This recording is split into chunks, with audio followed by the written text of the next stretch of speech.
Apa? Itu buat aku belajar dan buat aku koreksi dia. Tapi aku seneng loh Kodondi. Aku kan nonton video Kodondi kan. Adem banget. Oh iya keren. Nonton kemarin aku nonton. Terus? Aku jadi berusaha kenal lebih dekat dengan Kodondi kan. Dan Kodondi tau gak, begitu kejadian itu, VN itu, kan pagi-pagi itu 6:30 aku nonton ya. Tau gak siapa yang pertama kali ngasih aku, telepon aku? Siapa? Tadi? Ustadz Felix Xiao. Oh Ustadz Felix Xiao. Keren. Orang yang pertama kali percaya dengan aku, Ustadz Felix Xiao. Saya terima VN itu tengah malam. Oh, oke. Ada yang kirim by email. Saya belum tahu ada apa nih ya. Begitu saya dengerin, ini kayaknya cuma triknya Dr. Richard doang nih buat narik Elia nih. Cuman memang terus terang kan saya waktu datang ke podcast yang itu kemarin kan saya nggak tahu kalau Elia mau didatangkan. Saya nggak tahu sama sekali kan. Gitu. Tapi waktu saya dengar VN itu, ini sih cuma trik menurut saya gitu ya. Ya karena memang juga kita di Islam itu memang diajarkan untuk tidak berprasangka buruk kepada siapa-siapa sebelum ada benar-benar klarifikasi gitu. Setiap orang bisa silap lidah, setiap orang. Siapa aja bisa kan? Saya juga bisa, Dr. Richard juga bisa. Nah tapi yang penting kan kita belajar dari kesalahan kita gitu aja. Ya nggak apa-apa, aku juga belajar. Iya, santai aja. Setelah aku Ustadz Felix Xiao kan, aku bilang, oh iya aku jujur, aku salah aku sih, aku bilang aku terlalu menggebu-gebu kok, aku bilang kan, ya nggak apa-apa dia bilang kan, sebenarnya juga dia pokoknya dia kasih aku semangat deh, dia bilang sabar ya, dia bilang oke. Aku jujur ya, aku mau chat Ustadz Dery, mau curhat, pagi-pagi mau curhat ya, tapi aku tahan jariku. Kenapa? Aku takut kayak minta tolong, kayak sowan gitu loh, kayak mencari menggala bantuan kayak gitu kan. 2 jam kemudian Ustadz Dery telepon aku. Oh jadi bukan Dr. Richard yang hubungin Ustadz Dery? Dua-duanya. Ustadz Dery telepon aku, terus dia bilang apa? Dr. Richard katanya kan, aku pengen dengar. Aku jelasin kan, oh iya katanya. Mereka nggak kenal kau katanya. Tau nggak, aku tuh sumpah aku terharu banget Kodondi. Nonton video Kodondi juga, dan aku ada beberapa ustadz lain yang aku nggak sebut namanya lah ya. Aku terharu banget. Mereka percaya dengan aku, mereka sayang banget dengan aku. Betul. Justru kita itu memang diajarin untuk berhusnuzon. Jangan buru-buru berprasangka buruk kepada orang gitu. Karena kalau kita suudzon itu salah, balik ke kita. Makanya aku seneng ketika aku dihujat. Kan gudang pahala. Oh, udah belajar nih kayaknya. Udah belajar kan? Tapi untuk kalian semua ya, aku pengen kita kasih edukasi ya. Kita kasih edukasi ya Kodondi ya. Orang kan bilang ya aku main munafik, main 2 kaki, itu kata mereka lah ya. Kan mereka nggak tahu apa dalam hatiku. Kita anggap saja iya. Kita anggap aja iya. Berarti kan ada 2 kemungkinan nih. Aku memang benar-benar mau belajar, dengan aku bohong mau belajar. Oke, ya kan kita ngomong kan. Tapi yang nonton aku di sini banyak nggak dapat manfaat? Ada manfaat lah. Kita jujur ya. Jujur aja. Aku bawa Ustadz Felix Xiao, aku bawa Ustadz Dennis Lim, aku bawa Ustadz Salim, aku bawa banyak hal. Dapat pelajaran nggak? Dapat. Banyak nggak orang yang dari nggak percaya dengan Islam menjadi percaya dengan Islam? Bener. Artinya ada. Justru kemarin waktu bawa Elia, itu juga ada manfaatnya. Bener kan? Bener. Justru banyak manfaat kan? Yang kata orang video nggak ada manfaat, justru bisa banyak manfaat. Ada manfaatnya, karena ada orang yang nonton itu, habis itu malah datang ke saya minta syahadat. Ada juga. Berapa banyak? Ada beberapa lah. Banyak. Bahkan ada yang dari Sumatera Utara. Langsung terbang ke Jakarta, naik bus 3 jam, nunggu saya 2 jam, syahadat, balik lagi. Gara-gara videonya dokter. Artinya kayak gini, artinya videoku kan secara nggak langsung kan bisa memberikan efek yang positif kan. Itu dulu yang harus kita akui bersama kayak gitu. Artinya terlepas dari aku berpura-pura atau memang aku mau belajar, kan cuma diriku dan beberapa orang terdekatku yang tahu. Tapi di luar sana banyak yang mau belajar. Pertanyaanku dengan Kodondi kayak gini kok. Menurut Kodondi, kalau misalnya aku benar mau belajar nih, setelah kejadian ini kan hujatan banyak banget tuh. Kodondi lihat nggak di kolom komen? Hujatannya itu lebih serem daripada VN-ku. Iya, biasa kalau netizen memang begitu. Sereman hujatannya daripada VN-ku kasar ngomongnya kayak gitu punya. Karena gini, kita tidak tahu siapa yang nulis di kolom komentar itu siapa. Bisa benar-benar mereka benar-benar muslim, bisa juga yang bukan muslim, provokator. Bisa juga provokator, kita nggak tahu. Ya. Tapi saya yakin kalau orang yang benar-benar muslim tahu agamanya, tidak akan menghujat orang. Menurut Kodonton itu, kalau ngelihat kolom komentar seperti itu, mereka mau lanjut belajar atau jadi takut untuk belajar, Kodondi? Gini ya, kan tadi saya bilang, di Islam itu kita diajarin untuk berhusnuzon, berprasangka baik. Jadi kalau ada suatu kejadian, contohnya kemarin yang VN itu, ya kita jangan buru-buru menghakimi atau menilai sesuatu hanya dari satu sudut pandang. Saya juga begitu, mencoba ngelihat netral gitu. Ini ada apa sih? Nilainya apa sih? Tujuannya apa sih? Motivasinya apa sih? Gitu. Kadang-kadang kalau kita bisa mikir sampai ke situ, belum tentu apa yang kita pikirkan sama dengan orang lain pikirkan gitu. Cuman memang mungkin kan kadang banyak netizen juga berpikir agak pendek gitu. Karena apa pendeknya? Karena tidak tahu ada apa di belakangnya gitu. Nah orang-orang yang tahu seperti mungkin Ustadz Eri Sulaiman, Ustadz Felix, mereka yang sudah tahu latar belakangnya, pasti kan berpikiran lain gitu. Saya aja yang nggak tahu persis seperti yang Ustadz Eri tahu, saya bisa berpikir ini sepertinya cuma trik untuk mengajak orang datang gitu lah. Cuman memang mungkin, makanya saya bilang di video saya semalam, ini kayaknya cuma Dokter Richard ini nggak familiar gitu dengan istilah-istilah terminologi, apa misionaris, pewarta Injil. Kalau paham betul, pasti Dokter Richard akan bilang, Elia, kamu kan misionaris. Ya memang dia yang misionaris, gue bukan. Iya, maksudnya kalimatnya susunannya tuh tidak disingkat-singkat ya, gitu. Membuat jadi ambigu. Itu aja, tapi sebenarnya kalau menurut saya sudah, yang penting kita sekarang kalau memang niat mau belajar, ya sudah tetap belajar. Biarkan penonton mau ngomong apa, yang penting kita kembali ke niat kita gitu. Kalau ke aku jujur aku nggak apa-apa, malah kan aku ngomong hujat aku. Ada sedih nggak ada. Kenapa aku bilang ada sedih? Karena kan kayak kita membuat banyak video. Kalian silakan nonton video aku. Kalau menurut kalian video aku itu tidak bermanfaat, silakan komentar. Tapi cuma gara-gara satu VN yang nggak sampai 30 detik, kalian menyimpulkan siapa aku. Sedangkan aku buat video berjam-jam, bervideo-video, itu dipatahkan dalam 30 detik VN tersebut. Kalian coba menggambarkan siapa Richard Lee itu. Itulah manusia. It's okay, nggak apa-apa. Hujat aku belajar. Ya kalau misalnya kalian itu salah juga kan itu jadi pahala untuk aku.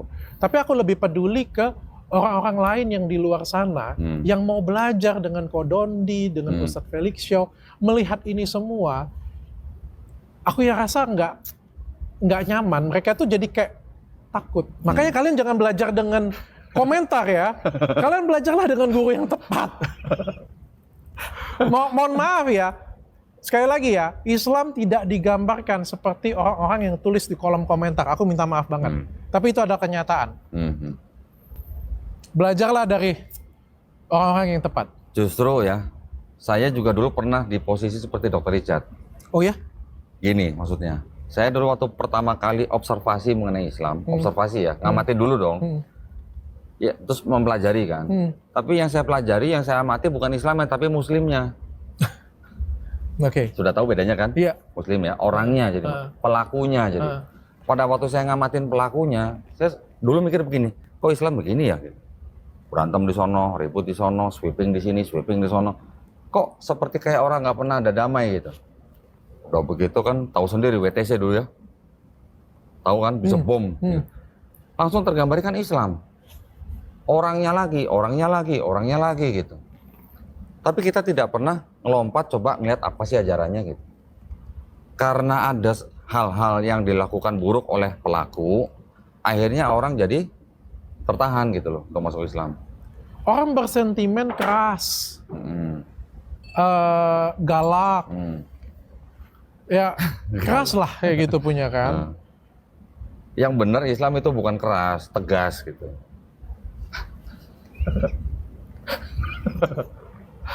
Ya, jadi dulu waktu saya ngelihat Muslimnya, saya sempat ketahan, jadi agak lama gitu.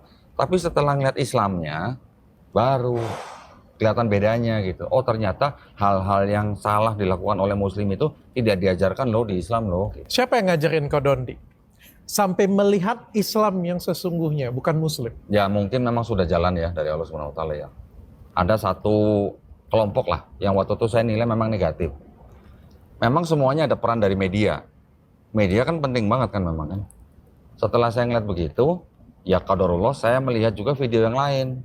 Ada video ternyata juga oh ternyata ajarannya tuh nggak seperti itu loh gitu. Oke. Ya, jadi kalau yang digambarkan di media itu Islam itu jelek, karena kita melihat dari sumber informasi yang salah gitu. Saya setuju. Nah, Saya melihat langsung dan merasakan langsung. gitu. Nah, pada waktu saya pertama kali masuk Islam, begitu saya ketemu guru, kan orang ya masuk Islam kalau nggak punya guru itu seperti terjun ke hutan belantara loh, beneran. Nanti ada orang bilang Islam lu Islam apa? Islam NU, Islam Muhammadiyah gitu kan pikir. Oh, buat orang Islam yang baru masuk kan bingung. Alhamdulillah saya diketemukan dengan seorang guru kampung, seorang Habib. Nggak terkenal. Nggak terkenal, sama sekali nggak ada di media. Tapi dia seorang Habib, ya. Dulu istrinya itu ustazah di TVRI. Oke. Udah meninggal, terus dia ada masalah, sampai akhirnya tinggal di sebuah kampung, benar-benar kampung.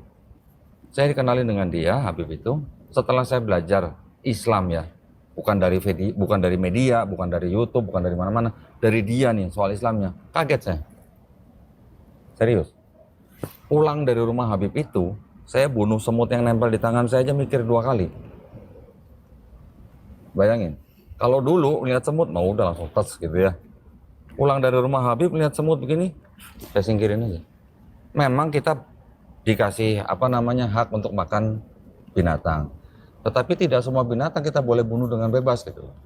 Sampai segitunya ajaran Islam. Bingung kok, loh, kok bukan begini yang Islam saya bayangkan gitu loh. Lembut, damai. Lembutnya. Dan saya sangat terkesan begini. Di dalam Islam kita kenal istilah hablum minanas, hubungan antara manusia kan. Juga ada hubungan kita dengan Allah Subhanahu wa taala namanya hablum minallah. Jadi ada hablum minallah, hablum minanas. Saya ingat banget Habib itu bilang begini. Bilang aja, anggap aja hablum minallah, hubungan kamu dengan pencipta kamu tuh udah bagus sekali. Ibadah kamu bagus sekali. Tetapi kalau ada kecacatan di dalam hubungan kamu dengan manusia yang lain, entah dia muslim, entah dia belum muslim, ada yang cacat nih, kamu berbuat sesuatu yang salah, menzolimi mereka, gak usah banyak-banyak, kecil aja, udah cacat Islam kamu. Itu diajarkan. Sampai begitu. Tapi kenapa umat muslim nggak tahu itu ya? Iya. Nggak semua, oknum lah ya, beberapa ya. Ya. Jadi ya, belajar Islam itu memang bukan harus seperti yang gimana ya. Islam itu kan kalau boleh dibilang gini, seperti apa ya, kalau kita bayangkan seperti lebah. Lebah itu kalau nggak diapa-apain, nggak diganggu kan juga nggak ganggu kan. Mereka hidup sendiri, cari madu dengan segala macam, menghasilkan madu gitu kan. Tapi coba ada yang ganggu, tek gitu. Kan dia akan kejar yang ganggu tuh. Kalau udah nyebur sungai baru tuh lebah nggak bisa ngejar gitu. Sampai kemana kan dia akan kejar gitu kan. Islam begitu. Jadi mungkin gini, jadi seolah-olah di dalam Islam itu kelihatannya keras segala macam gitu ya. Tadi kan bilang keras gitu kan. Sebenarnya bukan begitu.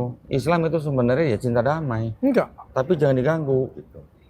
Kalau aku kenal guru-guru yang lain, menurutku jauh dari kata-kata itu. Cinta damai. Cinta banget. Maksudnya cinta damai atau enggak? Cinta damai Cinta banget. damai. Itu dia maksud saya. Jangan dipotong-potong kalimatku. Banget, nanti kerasnya yang banget. Maksud saya gitu. Nah sekarang artinya apa sih?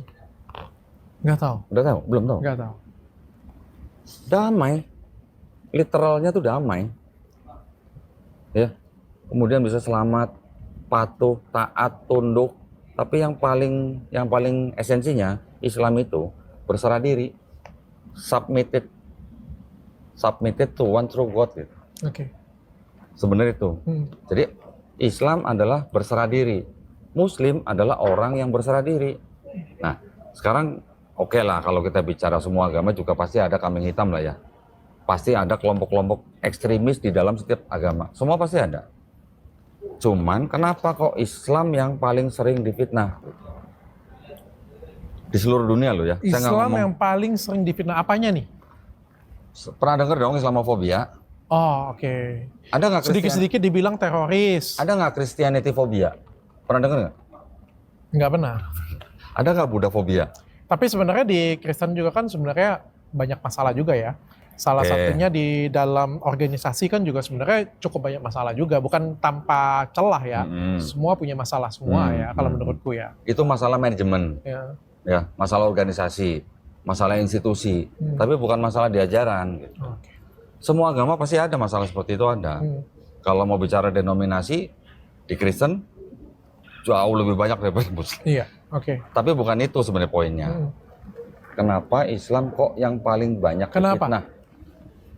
Karena Islam itu adalah orang-orang yang ingin menegakkan moral atau akhlaknya. Contoh, LGBT. Sangat ditolak sama Islam. Ya kan, kayak gitu-gitulah. Kita tahu lah di dalam masyarakat kan ini ada racun-racun di dalam masyarakat. Judi, LGBT, minuman keras, apalagi narkoba, free sex. Ini kan apa namanya dibilang? Penyakit masyarakat. Ini semua kan ditolak sama Islam. Islam tidak kasih toleran yang begini gitu.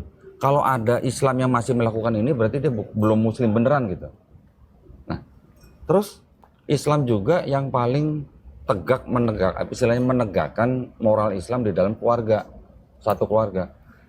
Makanya banyak yang menyerang Islam karena apa? Karena orang Islam tidak mau berkompromi dengan hal-hal yang buruk yang di luar ajaran gitu. Kalau kan pernah di Amerika kan, orang Kristen kan, dan itu dianggap normal, betul kan? Tapi kalau di Kristen kan, di Islam nggak bisa begitu. Di Islam udah dari rumah lu udah diajarin gitu. Kalau di keluarga Kristen yang saya tahu, apalagi di Amerika, saya juga punya kenalan banyak lah ya. Kekristenan, istilah Jesus dan segala macam itu hanya sudah menjadi tradisi gitu. Tapi tidak diresapi masuk dalam hati untuk dijalankan. Yang masih menjalankan mungkin hanya orang-orang generasi dulu lah, yang tua-tua. Yang muda-muda coba kalau di Amerika. Pasti tahu lah, lebih tahu lah dari saya lah. Faktanya sih seperti itu. Iya.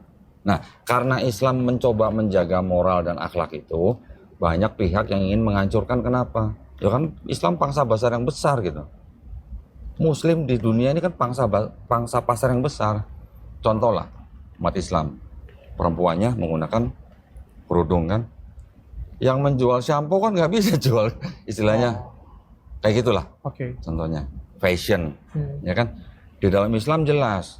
Fashion Nggak diatur. boleh ketat. Nggak boleh ketat, nggak boleh terbuka. Nggak boleh ini, nggak boleh itu. Nah sekarang orang-orang yang menjual, yang bisnis di dalam fashion, susah kan jual ke orang.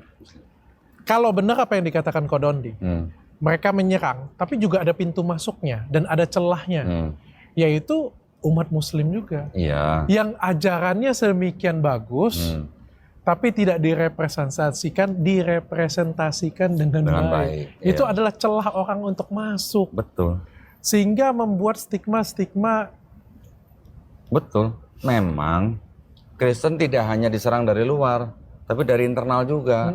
Liberal, pluralisme, kayak gitu-gitu juga menyerang Islam dari dalam. Tapi Kodondi akhirnya mualafnya karena apa nih? Di tangan siapa? Ustadz mana? Di Ustadz kampung. Ustadz kampung, Habib itu? Bukan. Ada seorang pondok pesantren yang dekat rumah lah, nggak jauh lah. Dia juga punya pondok panti asuhan. Tetapi pada dasarnya pada waktu saya datang ke Ustadz itu untuk minta disyahadatkan, bukan karena Islam dan Muslimnya, bukan. Yang itu saya sudah paham, sudah saya tinggalin. Tetapi yang saya yakini bahwa memang benar Islam yang benar, karena di dalam kitab sucinya, di dalam Quran, itu sudah banyak sekali yang tidak terbantahkan mengenai sains.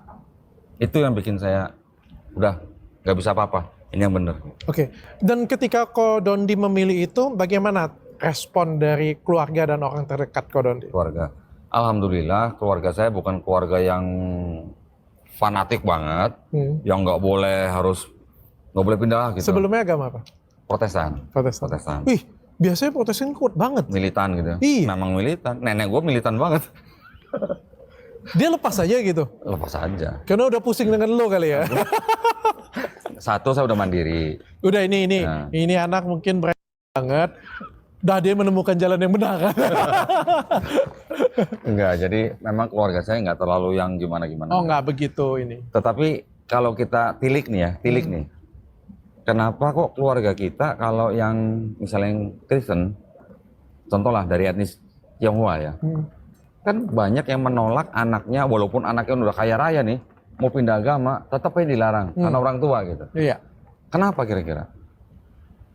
Kalau pengalaman pribadiku, gara-gara orang Muslim tadi. Satu. Itu yang terimage di, mohon maaf ya, di keluarga dan orang-orang terdekatku. Dan itu tuh yang berusaha, susah banget aku ceritain. Kayak gimana baiknya Ustadz Felix Xiao, kayak gimana baiknya Ustadz Khalid, bagaimana baiknya. Itu tuh sulit untukku, kayak gimana ya, susah kayak gitu punya diceritain. Karena mereka tuh sudah kayak bertahun-tahun gitu. Oke. Orang-orang tua kita melihat muslim-muslim yang sekarang. Ya, muslim-muslim sekarang. Dengan berbagai kejadian ya, karena kita memang negara yang mayoritas muslim. Ya apa yang dilihat mereka ya itu yang terjadi. Lebih kelihatan. Lebih kelihatan. Tapi sebelum itu, sebelum ada pandangan itu, ada nggak kalau kita runut ke belakang? Kira-kira kenapa orang tua kita kok jadi fanatik gitu? Padahal kalau kita mau runut-runut lagi, agama leluhur kita kan harusnya bukan Kristen. Harusnya mah ya kalau nggak Konghucu, Buddha gitu harusnya. Oke. Karena sekarang keturunan Tionghoa kan banyak yang masuk Kristen. Awalnya adalah pada waktu masih zaman penjajahan Belanda, kan memang sudah dikotak-kotakan. Ya, Cina sendiri, India sendiri, Arab sendiri, pribumi sendiri, dikotak-kotakan dengan politik divide et impera gitu. Jadi mudah diadu domba. Jadi kalau kita sudah dikotak-kotakan, otomatis kan setiap kelompok yang di sini akan memandang sedikit berbeda kepada kelompok yang lain. Betul kan? Awal mulanya dari situ. Ketika Belanda sudah pergi, yang keturunan Tionghoa ini mau kemana gitu, induknya sudah pergi gitu istilahnya. Induk, maksud saya induk tuh bukan arti induk gimana, tapi induk karena sudah dikelompokkan dan mereka kan banyak berbisnis. Dari hubungan bisnis kan. Ketika Belanda sudah pergi, Tionghoa jadi banyak yang masuk Kristen. Dari situ baru stigma yang ada di dalam otak mereka turun ke keturunannya gitu loh. Udah kerekam. Nenek gue dulu ngomong apa? Islam agama orang yang ngemis-ngemis di jalan gitu. Loh, sampai begitu. Dan banyak yang begitu. Orang tua saya juga pernah ngomong begitu. Islam itu orang-orang, agamanya orang-orang yang di penjara, koruptor gitu. Dari mana gitu stigma begitu gitu. Nah, itu yang harus kita bantu orang tua kita supaya berpikir lebih objektif gitu ya. Mereka apa mikir? Itu kalau yang di Meksiko tuh yang bandar narkoba tuh agamanya apa gitu ya. Apa mereka tahu? Kan nggak tahu. Itu orang-orang yang nyopet di Brasil itu orang agama apa gitu. Atau orang-orang yang ngemis di jalan di Filipina itu agama apa gitu. Jadi terkungkung gitu. Jadi kita kayak dibikin kayak kacamata kuda gitu. Indonesia negara muslim terbesar di dunia. Ya otomatis yang ngemis di jalan pasti banyak kan orang muslim gitu. Otomatis yang masuk penjara pasti juga orang muslim kebanyakan gitu. Kodonik, tantangan Kodoni setelah jadi mualaf apa yang terberat? Kalau bukan dari keluarga, terus dari mana? Nggak ada sih sebenarnya. Nggak ada? Nggak ada. Ya jalan aja dengan mengalir aja. Cuman memang dulu kan setelah kita tahu benernya Islam, terus di dalam Islam juga diperintahkan untuk berdakwah. Jadi pengen dong. Awalnya sih sebenarnya mempelajari itu hanya ingin mencari jawaban kalau saya ditanya sama saudara gitu. Tapi memang bener. Dari sekian banyak saudara, yang nanya cuma cici gua doang. Yang apa? Yang nanya. Cici perempuan. Lu ngapain masuk Islam gitu? Gua mau ikut Yesus, gua bilang. Loh, selama ini kan kita ikut Yesus. Enggak, gua mau ikut Paulus. Ya kayak gitu-gitulah, percakapan antar saudara lah ya. Tapi jalan aja mengalir biasa. Terus setelah saya mualaf, saya pengen belajar Islam dengan istilahnya dengan sungguh-sungguh. Alhamdulillah ketemu dengan Habib itu, sudah almarhum. Dari situ saya pengen berdakwah gimana caranya, lulusan pesantren bukan, nggak kayak Ustadz Felix Xiao gitu kan. Apa dong? Berarti karena saya sudah familiar dengan Bible dan saya juga sudah mempelajari ulang Bible saya, akhirnya waktu itu saya berdakwah di belakang layar gitu. Saya jadi penerjemah video-video. Dikomentarin? Enggak, saya yang bikin subtitle. Di subtitlein. Nah dari situ. Nambah ilmu ya? Itu banyak ilmunya. Itu banyak banget ilmunya. Orang debat kanan kiri dapat ilmu serap semua. Betul. Jadi berarti kalau kita mendengarkan orang bercerita tentang diskusi tentang agama itu banyak ilmu ya? Memang, betul. Sekarang tanya Ustadz Felix ya. Tapi gue lagi dihujat. Nggak apa-apa hujat terus. Selagi kami ngobrol, kalian tetap hujat ya di kolom komentar ya. Tapi gini, pandangan orang berbeda-beda ya. Memang di dalam satu tubuh Islam tidak semua setuju dengan berdebat. Oke. Karena apa namanya? Tapi kalau diskusi boleh kan? Ya diskusi boleh. Bahkan sampai ada teman saya gini ngomong, emang ada orang masuk Islam gara-gara debat? Tanya Ustadz Felix tuh masuk Islam gara-gara apa? Bukan karena debatnya sih kalau menurutku. Ya. Karena kalau kita lagi nonton debat seperti debat atau diskusi kita ngomong, kan kita menerima dua sisi ya, yang membuat kita itu belajar jadi lebih menarik dibandingkan ini buku ya, lu baca ya. 3 bulan kemudian lu udah baca belum buku itu? Belum juga. Belum. Tapi kan kalau dengar kita cerita seperti ini kan lebih cepat mudah masuk kan. Betul. Jadi pada waktu saya sebelum masuk Islam ya, saya nonton videonya almarhum Syekh Hamid Didat. Wah, Masya Allah dia tuh ya, dai dari Afrika Selatan berdebat dengan pendeta. Bukannya berdebat tuh harus bermusuhan loh, enggak loh. Berdebat itu hanya perang argumen. Adu ilmu, adu referensi, adu literasi. tapi tidak menjelekkan satu sama lain. Justru kalau di Islam, kita dilarang berdebat dengan ahli kitab. Kecuali dengan cara yang paling baik. Jadi bukan berarti nggak boleh debat, tapi harus dengan cara yang paling baik. Kalau kita menghujat pribadinya, apalagi sampai menghina sesembahnya, itu sama sekali dilarang. Yang melarang itu bukan Nabi, langsung Allah SWT. Saya setuju. Perintahnya apa? Janganlah kamu memaki sesembahan orang lain, sehingga mereka memaki Allah SWT tanpa pengetahuan. Aku setuju. Itu udah batasan gitu loh. Itu udah batasan buat kita, umat muslim loh. Dan sebenarnya mendengarkan itu juga kan membuat kita itu jadi lebih bijaksana dan bisa dapat ilmu yang banyak ya sebenarnya. Iya, betul.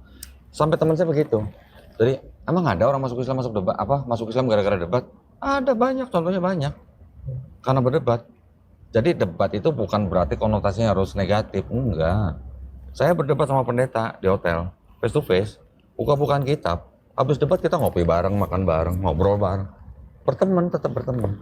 Tetapi apa yang kita perdebatkan ini kan bisa bermanfaat buat yang nonton. Gitu. Aku setuju. Itu aja. Kadang ya beberapa orang standar ganda lah ya. Bahwa ngobrol antar agama dengan cara yang menarik. Itu kan unik ya, bagus ya sebenarnya konsepnya. Tapi ya kan setelah kejadian VN kemarin kan hujatan. Wah lu katanya adu domba lah katanya. Ada lagi yang lebih parah lagi bilang ya, yang kagak nyambung gitu. Lu katanya menistakan agama. Aku dengar lagi VN-ku ya, yang mana aku menista? Kalimat aku aja tuh lebih lembut daripada kata-kata di komentar. Tapi ya udahlah. Kodondi, istrinya ada di sini. Jujur, Kodondi mualaf karena cewek atau mualaf duluan? Gini. Jadi kalau yang namanya masuk Islam karena menikah itu tidak ada salahnya. Untuk masuk Islam dengan menikah itu adalah baru salah satu caranya. Tetapi saya menikah bukan karena saya masuk Islamnya bukan karena mau menikahnya. Bukan karena naksir cewek? Bukan. Karena saya mempelajari ulang kitab saya gitu ya. Sudah saya pelajarin ulang, juga saya sudah pelajarin Islam, sudah pelajarin Quran, baru. Nah, pada waktu saya ngambil keputusan, keluarga dong, maksudnya keluarga saya sendiri gitu loh, tidak mau ikut gitu loh. Tidak mau masuk Islam. Karena karena tidak mau masuk Islam, ya artinya sudah berbeda, sudah beda keyakinan. Ada memang orang bilang satu keluarga beda keyakinan, setahun 2 tahun coba lihat gitu. Ya kita tahu lah. Mungkin ada yang sampai bertahun-tahun tapi akhirnya juga bubar juga gitu. Lagi pula juga urusan dengan anak kan pasti juga repot. Jadi setelah saya masuk Islam, akhirnya saya ya bisa baik-baik dengan keluarga saya. Lu udah nikah? Udah nikah, udah punya anak, tapi sama-sama non-muslim nih. Terus Kodondi dapat hidayah jadi Islam. Istri nggak mau. Terus bercerai. Bisa baik-baik lah. Bisa baik-baik. Bukan karena mau nikah lagi? Bukan. Karena ini paling sering? Paling sering. Lu tahu nggak? Ya. Aku ngomong dengan Ustadz Felix Xiao. Ini kan habis kita ketemu kan aku makan siang dengan Ustadz Felix Xiao kan. Aku curhat dengan dia kan di private room aku ngomong. Pak Ustadz aku bilang kan, begitu aku ngomong aku mau belajar, teman-temanku pada ngomong semua dengan aku. Ngapa Chat? Kau mau kawin lagi? Gila ya aku bilang sentimennya itu nggak baik ya menurutku ya kayak gitu punya ya. Ya aku bilang dengan Ustadz Felix Xiao ini yang harus kita perbaikin bersama. Betul. Betul. Setelah jeda berapa lama kok Dondi akhirnya menikah? Berapa bulan ya? Kurang lebih hampir setahun lah ya. Hampir setahun. Akhirnya Dan itu saya juga belajar dulu. belajar dulu. Iya dong. Oke. Kayak gini lah, kan tadi saya bilang, kita masuk Islam itu seperti orang masuk hutan rimba gitu. Islam kan ya sama juga seperti agama lain juga pasti ada perpecahan dalam golongan, dalam organisasi gitu ya. Juga ada yang pandangan-pandangan atau kelompok-kelompok yang ekstrim gitu tadi saya bilang. Itu yang saya bilang, kita cari dulu nih, yang mana yang mayoritas di sini itu apa gitu. Kalau kita cuma tahu Islamnya doang, tapi kita nggak tahu istilahnya golongannya juga beresiko gitu. Ya sudah, alhamdulillah setelah saya ketemu dengan Habib itu sudah istilahnya tahu, paham. Saya nggak ngikut yang mana-mana dalam organisasi itu. Kok Dondi aliran yang mana? Enggak, saya nggak ikut yang mana-mana. Saya akhirnya bergabung dengan sebuah yayasan pembina mualaf. Oh. Oke, nah pembina mualaf ini ya, Oh itu bukan kok Dondi yang bikin? bukan. Ini Sudah ada sebelumnya? Sudah ada di Surabaya. Kenapa saya bergabung dengan yayasan ini? Karena ternyata sesuai dengan visi misi saya gitu loh. Saya suka kristologi. Saya sudah belajar. Nah, ini yayasan juga bergeraknya di bidang perang pemikiran melalui kristologi. Ya, sudah Berarti klop kok dong. Dondi salah satu yang ngebantuin orang yang mau mualaf juga. Ya. Yang masih banyak pertanyaan antara Alkitab dan juga Al-Quran. Ya. Pas, cocok. Makanya aku sampai ngumpulin Bible. Aku ngerti. Oh, kenapa kamu belajar itu tuh aku jadi paham. Oke. Kenapa saya ngumpulin Bible yang lama-lama? Karena setelah saya tahu, oh ada perubahan ini. Kalau saya nggak pegang buktinya kan nanti saya kirain ngomong doang. Saya cari. Oke. Nggak cuma di lokal aja, dari luar negeri juga saya beli gitu. Oke. Kumpul, jadi saya bisa buktiin. Ini loh awalnya ini yang tahun ini jadi ini, yang tahun ini jadi ini. Saya bisa tunjukin semua gitu. Ada barangnya gitu, ada alat peraganya gitu. Oke. Bisa dicek. Oke.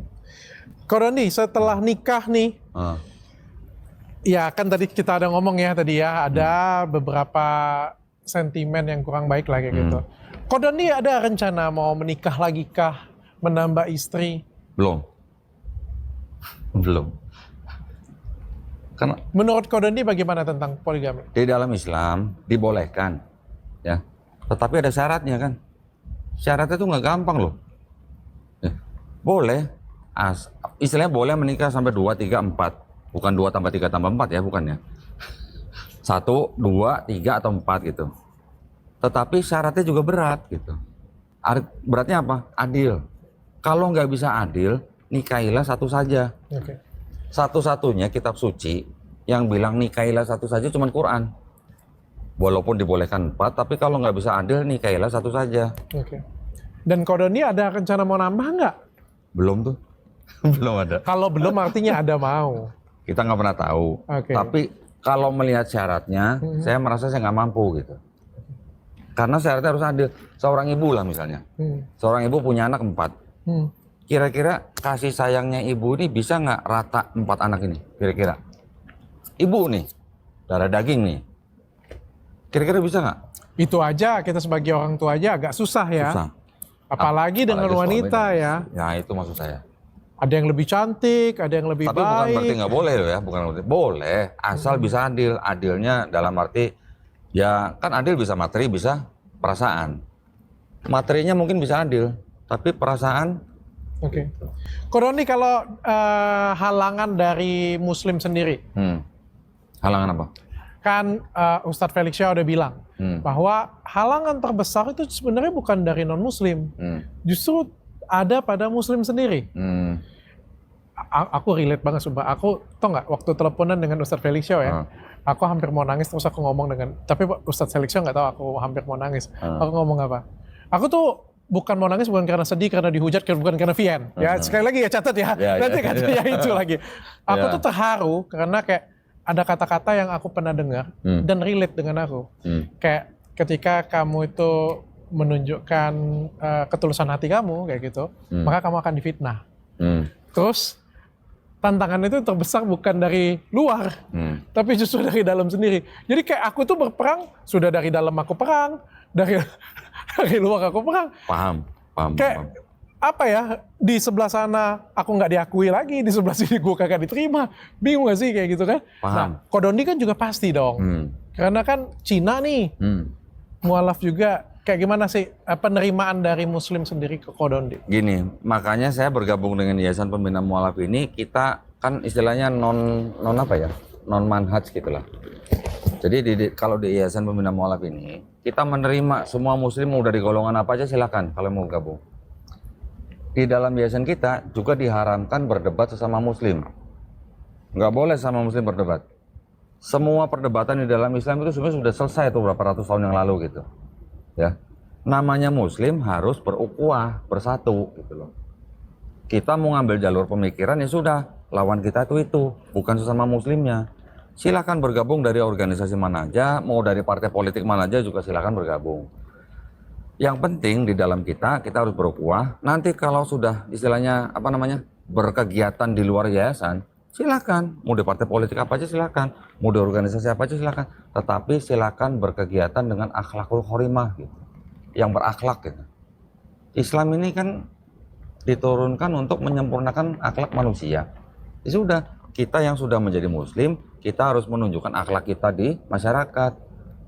Supaya apa? Supaya mencegah kejadian seperti saya dulu mau masuk Islam melihat Muslimnya dulu. Gitu. Yang itu yang harus kita tingkatkan. Oke. Jangan sampai tindakan Muslim itu malah mencoreng nama Islam sehingga orang memandang Islam jelek. Oke, saya sepakat.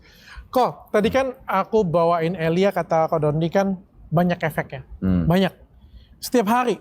Enggak, hampir tiap hari, tapi ada aja. Hampir setiap hari. Artinya memberikan efek ya? Efek, ada efek. Ada, sering-sering aja undang Elian. Boleh ya? Tapi dia nggak mau datang lagi. Tapi aku bener loh, aku juga pernah dapat satu cerita yang sama. Jadi kalau Kodondi pernah nonton videoku, salah satu video dukun yang aku bawain, ada jindan di situ. Kalau tusuk pakai jarum, kalau nggak tembus saya kasih iPhone. Nah, itu kan viral kan itu kan. Pada waktu take video itu, aku nggak mau tayang. Dia nggak mau tayang. Kenapa? Video itu nggak ada edukasinya, sumpah. Nggak ada isinya, nggak ada edukasinya, nggak ada nilainya. Jadi kan aku teleponan dengan Ustadz Dery, terus aku ngomong, Pak Ustadz, aku nggak tayangin video ini, gue bilang kan. Kenapa Dr. Richard gitu ya? Aku bilang nggak ada manfaat, sini kasih aku. Setelah dia nonton, tayangin, dia bilang. Kok nggak setelah tayang, itu adalah videoku yang paling bermanfaat di tahun 2022. Gitu ya? Tahu nggak kenapa? Kenapa? Karena setelah video itu tayang, semua orang komentari. Muncul ustadz-ustadz mengomentarin, memperbaiki si narasumberku ini. Yang video yang tadi tidak ada manfaat, menjadi sejuta manfaat. Beneran itu video trending, semua orang memperbaikin, ya kasih dakwah kayak gitu punya. Bagus sih ya. Jadi sebenarnya Dr. Richard ini juga sudah bikin video yang bermanfaat buat masyarakat gitu. Ada edukasinya gitu ya. Menurut Kodondi? Ada lah. Yo kemarin undang Ustadz Felix, ya undang Ustadz Khalid, undang Ustadz Salim, Ustadz Dery Sulaiman. Masya Allah itu kan sama juga yang menonton khususnya buat yang Muslim, otomatis kan juga menambah iman. Terlepas saya benar atau enggak kan kayak gitu kan. Saya benar atau enggak kan cuma saya yang tahu. Iya. Dan beberapa orang terdekat saya pasti. Iyalah. Dan kalau aku rasa Ustadz Dery juga nggak sebodoh itu sih. Sampai beliau telepon aku langsung, ustadz-ustadz guru-guruku yang lain juga nggak tapi udahlah kita. Kan saya datang hari apa sih tuh? Hari pas kita datang sama Edwin tuh hari apa sih? Lupa aku. Rabu apa ya? Kalau salah ya. Rabu ya. Hari Selasanya saya ketemu Ustadz Dery di Cibubur. Saya bilang saya mau datang ke podcastnya. Oh yang sebelumnya H-1. Iya. Beliau ngomong apa? Itu kan dia langsung bikin video apa? Rekam kan? Langsung kirim kan? Oh ternyata tuh loh. Kok tapi kan kemarin kita diskusi dan menurutku diskusinya bagus. Apakah Yesus dan Nabi Isa itu adalah pribadi yang sama atau berbeda? Itu bagus menurutku. Cuma aku ragu mau nayanginnya. Ragunya kenapa? Ya kan sensitif ya. Karena kan orang saat ini kan sedang meragukanku. Ada yang komen begini. Kemarin udah tayangin Elia. Kenapa sekarang giliran sama Kodondi nggak ditayangin gitu? Aku tuh semuanya salah Kodondi. Salah gimana? Sekarang ini Takut. Ke kanan salah, ke kiri salah, lurus salah. Dari dulu kok. Malah ada yang komen begini, kalau nggak mau tayangin Kondondi ya yang Elia di take down dong gitu. Ayo lo. Banyak yang nungguin soalnya. Aku tuh dihujat orang. Aku tuh dihujat orang ya. Tapi pollingnya suruh nayangin. Nah itu makanya. Gimana lah coba? Nah itu. Terus aku tuh dihujat Aneh orang kan, ya. aneh kan? Tapi habis itu disuruh undang lagi orang lain lagi. Nah. Jadi kan kita nggak pernah tahu yang menghujat ini. Yang hujat aku ini siapa sih sebenarnya? Itu makanya. Itu. Yang mukanya ada dua ini siapa sebenarnya? Ya, itu makanya. Tapi kalau Dondi sendiri nilai aku bagaimana? Selama ini saya lihat masih fair. Tinggal bagaimana niatnya aja. Niat awalnya itu gimana.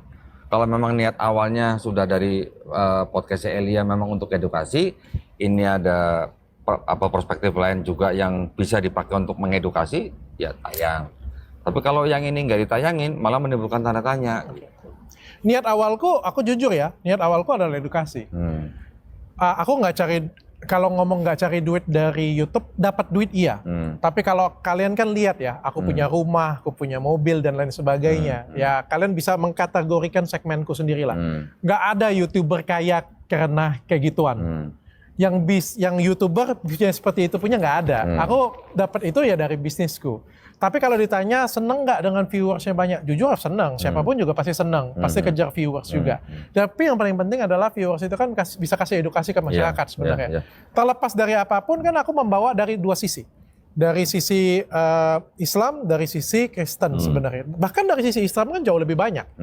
Ada lebih banyak ustadz daripada sisi Kristen. Tapi aku pengen cover both side aja sih, karena pengen jadi media yang bisa memberikan pandangan lebih luas. Boleh nanya nggak? Boleh. Kenapa dari skincare terus sekarang ngebahas agama gitu? Oh nggak bahas agama, semua. Semua. Oh. Skincare tetap bahas, ngundang yang lagi viral tentang kesehatan kulit juga, politik juga ngundang. Artis orang Inara Rusli naiknya dengan aku kok. Iya. Masih penyelamat janda glowing Indonesia. Janda glowing. Ya kan artinya aku segmenku banyak, yang artinya kayak gini, aku pengen kasih edukasi itu banyak, bukan cuma di entertainment iya, di bidang ini iya, di bidang itu iya. Kalau ada yang bilang, udah lu dokter aja deh, ngapain sih lu beresin yang kayak gini punya, ngurusin yang kayak gini punya. Mohon maaf ya, Kodondi ya, aku sebagai dokter tuh menurutku, bukan aku sombong, bukan apa ya, menurutku tuh kayak, aku sudah hampir selesai. Sebagai dokter, aku sudah ngerasain pasienku banyak banget. Klinikku cukup dikenal, produkku laris. Aku punya penghargaan pribadi sebagai dokter itu banyak banget. Sebagai penghargaan pribadi, sebagai klinik banyak banget. Aku pengen berkembang. Dan aku pengen ke entertain. Dan aku pengen kasih edukasi dengan cara yang berbeda. Dan menurutku aku punya potensi untuk itu. Kalian yang nilai aku sendiri deh. Aku cukup baik atau enggak? Aku punya potensi untuk itu atau enggak? Meskipun memang aku harus banyak belajar. Masih banyak orang yang berpikir atau percaya bahwa Dr. Richard orang baik. Masih banyak. Saya banyak banget baca juga. Masih banyak. Dan saya tahu kalau kita bisa memberikan sesuatu yang bermanfaat buat orang, punya kesenangan sendiri memang. Terlepas dari materi ya. Kita bisa memproduksi sesuatu, bisa bermanfaat buat orang, dinikmati, kita senang, kita bangga gitu. Tahu saya gitu. At the end of the day, kamu punya duit banyak juga untuk apa? At the end of the day, ketika kita punya semuanya, saya pengen kasih value yang berbeda untuk orang lain. Nah, menurutku inilah tempatku untuk berkarya selanjutnya. Dan aku tadinya nggak bisa podcast tuh, Kodondi, beneran. Ngobrol itu kayak kaku, nggak asik gitu ya. Belajar. Tapi udah bakat ah. Tapi kalau misalnya aku ada salah, makanya aku minta maaf. Nggak apa-apa, kasih tahu aja. Terus hujat gue. Kenapa? Itu katanya lu disuruh stop media sosial. Gak usah ditanggepin mah dia. Orang pansos jangan ditanggepin. Nanti levelnya naik. Lagian jangan tanggepin orang yang pura-pura kaya. Kenapa masyarakat Indonesia itu sangat sensitif? Kalau ngomongin agama emang sensitif. Bener memang. Saya aja kalau di YouTube, ya apalagi saya yang ngomong perbandingan ya. Itu saya juga harus benar-benar jaga gitu. Jangan Tapi sampai- menurutku ya memang agama itu kan sensitif ya. Tapi menurutku ada kemungkinan nggak sih ini karena judi online? Apa hubungannya? Oh ya ada hubungan loh. Apa hubungannya sudah? Judi online itu merebak banget. Masyarakat Indonesia kan banyak banget terjerat judi online. Sampai berapa ratus triliun. Indonesia itu salah satu yang teratas untuk judi online. Terjerat pinjol. Pinjol itu paling banyak dan kita tuh sampai dibatasi cuma 3 pinjol, bayangkan. Gali lubang tutup lubang kayak gitu. Dan ketika kita punya tekanan ekonomi yang tinggi, kita kan jadi lebih sensitif jadi. Oh. Ngerasa nggak sih akhir-akhir ini dalam hal apapun netizen Indonesia itu jadi agak lebih sensitif? Cobain deh, dalam apapun ya. Bisa jadi. Itu salah satu racun masyarakat memang. Kalau pinjam nggak bayar utang itu lebih haram. Oh, itu juga kurang ajar itu. Itu lebih kurang ajar ya. Oke. Itu kurang ajar. Kalau ngeramal. Makanya orang Islam gini, misalnya Richard pinjam uang sama saya. Terus saya tagih. Saya nagih itu sebenarnya untuk membebaskan Richard dari Dosa. ya, yang di akhirat nanti gitu. Kalau saya nggak tagih, nanti Richard yang kena akibatnya. Gitu. Terakhir Kak Dondi mau Ya. kasih penutup saran atau marah-marah dengan aku boleh? Ya, jadi segala sesuatu yang kita lakukan itu pasti ada efeknya. Entah itu efek positif atau efek negatif buat orangnya. Selama ini kalau misalnya Dr. Richard sudah bikin podcast bermanfaat buat orang, alhamdulillah. Kalau misalnya ada kejadian-kejadian kayak VN kemarin, ya terus akhirnya heboh, orang marah, itu tandanya orang-orang tuh sayang sama Dr. Richard. Masuk akal. Bisa loh. Bisa memang. Masih banyak yang percaya Dr. Richard itu orang baik gitu. Ini terlepas dari apa yang dari belakang ya, kita nggak tahu lah, kita nggak lihat lah. Kalau mereka nggak sayang, mereka nggak marah dengan aku. Ya sekarang gitulah. Kalau sama istri masih marah nggak kalau Iya, dia kalau salah? dia marah karena dia sayang dengan aku Nah, kan. Kalau Gitu. misalnya nggak marah, Nggak peduli. diem aja, gimana? Nggak peduli? Nggak peduli. Gitu. Artinya orang sayang dengan aku, orang berharap dengan aku kali ya. Gitu. Ya nggak apa-apa. Artinya aku ambil pelajaran. Ambil pelajaran, perbaikin. Aku juga nggak akan buat VN lagi untuk orang. Jadi takut ya. Sumpah. Makanya gue nggak suka VN. Itu terlepas tidak ada tindakan tidak beretika. Yang Mohon maaf menyebarkan. ya. Baca kitab tebel-tebel juga nggak ada guna kalau nggak ada etika. Dan kita ini kan punya privacy sendiri ketika chatan. Kodondi kan pasti punya juga. Privacy sendiri entah ya. Semua kan kita ini kan manusia yang adalah ladang dosa. Kita ini punya aib sendiri, kita punya privacy sendiri kayak gitu punya. Dan menurutku sangat tidak bijaksana ketika kita membuka itu sih. Dan ada yang nanyain siapa yang buka itu, siapa yang buka itu. Yang jelas bukan dari timku lah, yang jelas. Ya nggak masuk akal kalau misalnya dari Dr. Richard dan tim nggak masuk akal gitu loh. Berarti kan yang membuka itu adalah orang yang ingin membuat citra negatif untuk Dr. Richard. Ya udah pastilah gitu. Masa mau buka aib sendiri kan nggak mungkin. Dan di dalam Islam kita juga diajarkan untuk tidak membuka aib orang. Sebenarnya itu juga bukan aib aku sih. Iya, maksudnya. Bujukan aja. Iya, tapi nggak mungkin aku yang buka kayak gitu Iyalah. punya. Tapi nggak apa-apa lah, aku ikhlas, nggak jadi masalah. Itu juga pelajaran untuk aku. Setiap orang yang mau tumbuh jadi besar itu butuh pelajaran. Anggaplah hari ini ada teguran aku dan hujatan dari kalian itu buat aku jadi lebih baik. Thank you Kodondi sudah datang ke sini. Mudah-mudahan kita bisa kasih edukasi ilmu ke masyarakat, adem ke masyarakat, dan bisa tetap menunjukkan Islam yang benarnya apa. Insya Allah. Dan mudah-mudahan kita bisa menunjukkan Islam yang sebenarnya seperti apa. Ya, insya Allah. Tanya Dr. Richard.